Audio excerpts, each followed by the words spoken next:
Eu queria falar sobre um artigo que eu publiquei com outros dois colegas recentemente, com o Robert Vidigal, da Universidade de Vanderbilt, nos Estados Unidos, e com Max Stabile, da Universidade de Brasília, num periódico que chama Political Behavior. E o que a gente quer saber nesse artigo, enfim, o que, na verdade, a gente queria entender é como diferentes contextos informacionais, ou seja, como a agenda da mídia, os temas mais citados na mídia, como ela influencia a mensuração de efeitos de enquadramento. Efeitos de enquadramento, enfim, são usados em várias áreas, né, da comunicação em ciência, da comunicação em saúde, enfim. E eles basicamente partem da premissa de que a forma como a gente apresenta diferentes questões pode produzir mudanças na opinião das pessoas, no comportamento das pessoas, enfim. Então, o que a gente fez foi repetir exatamente o mesmo experimento, em que a gente estuda dois possíveis enquadramentos para que as pessoas formulem opiniões, né, nesse caso, avaliem a reforma da Previdência Social no Brasil, e a gente fez isso ao longo de 40 meses, pouco mais de 3 anos,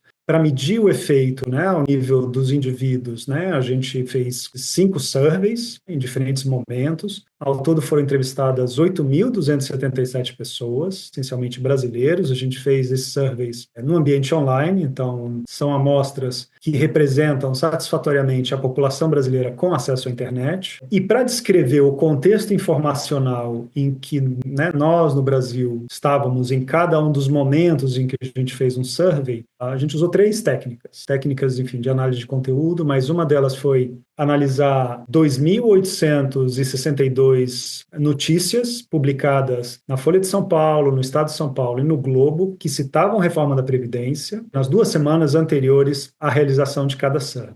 Além disso, a gente fez uma análise de conteúdo de 47 horas do Jornal Nacional e, finalmente, a gente fez um estudo, um levantamento de todas as menções à reforma da Previdência em discursos de deputados federais na Câmara dos Deputados, também nessas 2 semanas prévias a cada um dos surveys, de forma que a gente tinha, né, 3 fontes para entender em que momentos o assunto, né, a reforma da Previdência, estava mais em evidência, né, para usar a expressão técnica, estava mais saliente no debate público, em que momentos ele estava menos ou em que momento ele simplesmente não estava presente. Então, acho que o primeiro resultado importante, assim, para a gente entender cada um desses contextos, está ali na figura 1, que é uma figura de, enfim, de séries temporais, né, como se fosse um eletrocardiograma, né, sobe e desce, e mostra em cada um desses 5 surveys do número de notícias publicadas por esses 3 jornais. Então, a gente vê que, por exemplo, no Survey 1 e no Survey 2, né, o Survey 1 foi feito em dezembro de 2018, né, o ex-presidente Bolsonaro estava recém-eleito, mas ainda não era presidente, e era um assunto que já estava presente na mídia.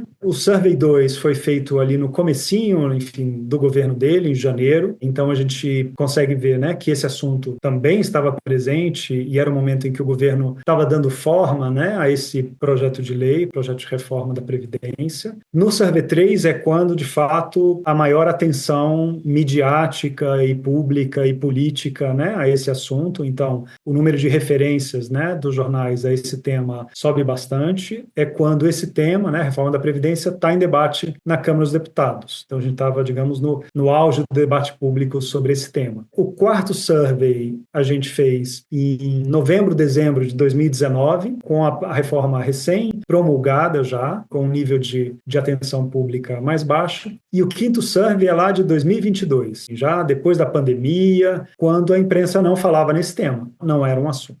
Então, o que a gente queria saber era que efeito teria o experimento experimento de enquadramento que a gente estava medindo em cada um desses contextos. E o nosso experimento tinha uma pergunta-controle, ou seja, em que a gente não apresentava nenhum tipo de enquadramento para esse tema, e a pergunta dizia simplesmente o seguinte: o presidente Jair Bolsonaro pretende fazer uma reforma da Previdência, você diria que é contra ou a favor da aprovação de novas regras para a Previdência Social? Ponto. A gente pedia a opinião das pessoas. E a gente tinha 2 grupos tratados, ou seja, 2 enquadramentos nesse estudo. O primeiro tratamento que a gente usou é um tratamento que pretende enquadrar o debate da Previdência como uma oportunidade para aumentar investimentos em outras áreas. Então, a pergunta que a gente usou foi: o presidente Jair Bolsonaro pretende fazer uma reforma da Previdência para aumentar investimentos em saúde e educação. Você diria que é contra ou a favor a adoção, né, a aprovação de novas regras para a Previdência Social. E o outro enquadramento é o enquadramento mais fiscal, econômico, em que a gente estava medindo que efeito tem usar o argumento da importância de reduzir gastos, né? E aí a pergunta que representava esse enquadramento é: o presidente Jair Bolsonaro pretende fazer a reforma, né, uma reforma da Previdência Social para reduzir gastos com pensões e aposentadorias. Você diria que é contra ou a favor a aprovação de novas regras para a Previdência Social? E aí, e eu acho que esse aqui é de fato a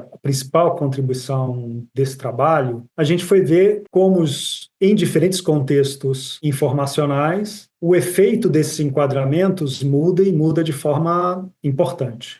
Então, quando a gente olha a figura 3, por exemplo, que tem 5 pequenos gráficos, né? No gráfico do Survey 1, por exemplo, a gente vê que tem o grupo controle, que é essa primeira figura aí, com uma bolinha negrita redonda, que indica mais ou menos 60% de apoio. Ou seja, nesse grupo que recebeu só a pergunta, a gente tinha 60% de apoio à aprovação da reforma da Previdência Social. Quando a gente usou como argumento o aumento de investimentos em saúde e educação, esse apoio ele aumentou. Aí é essa marca em triângulo cinza.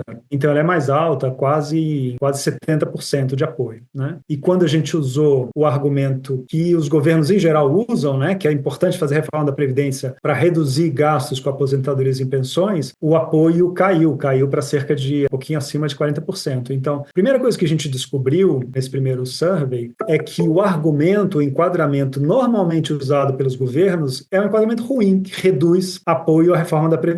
No Survey 2, a gente vê o mesmo comportamento, então o enquadramento de aumento de investimentos em saúde e educação aumenta um pouquinho, o grau de apoio em relação ao grupo controle, né, que é essa bolinha preta, e o argumento de redução de gastos, né, com aposentadorias e pensões reduz o apoio em relação ao grupo controle. Mas a gente vê que os efeitos vão ficando mais parecidos, né, não tem tanta diferença entre eles. E nesses 2 primeiros surveys, o assunto estava na mídia, mas não estava assim no topo da cobertura. Quando a gente vai para o Survey 3, ou seja, é um momento em que o assunto está na Câmara dos Deputados, os jornais estão falando muito sobre isso, a TV Globo está falando sobre isso, a gente está vivendo num contexto informacional abundante sobre isso, os efeitos de enquadramento desaparecem. Não há nenhuma diferença significativa, né, entre os 2 enquadramentos e o grupo controle. Então, estudar efeitos de enquadramento num contexto em que as pessoas estão tendo informação abundante sobre aquele tema é correr o risco de não achar efeito quando de fato o efeito existe, só não é possível medir naquele momento porque a gente tem informação abundante. No Survey 4, já depois da aprovação da reforma, a gente vê um resultado bem interessante, que é o seguinte: os 2 enquadramentos, eles têm comportamentos diferentes. O enquadramento de redução, da importância da redução de gastos com aposentadorias e pensões não é diferente do grupo controle, então não tem efeito dizer que a reforma da Previdência serve ou vai servir para reduzir gastos com aposentadorias e pensões,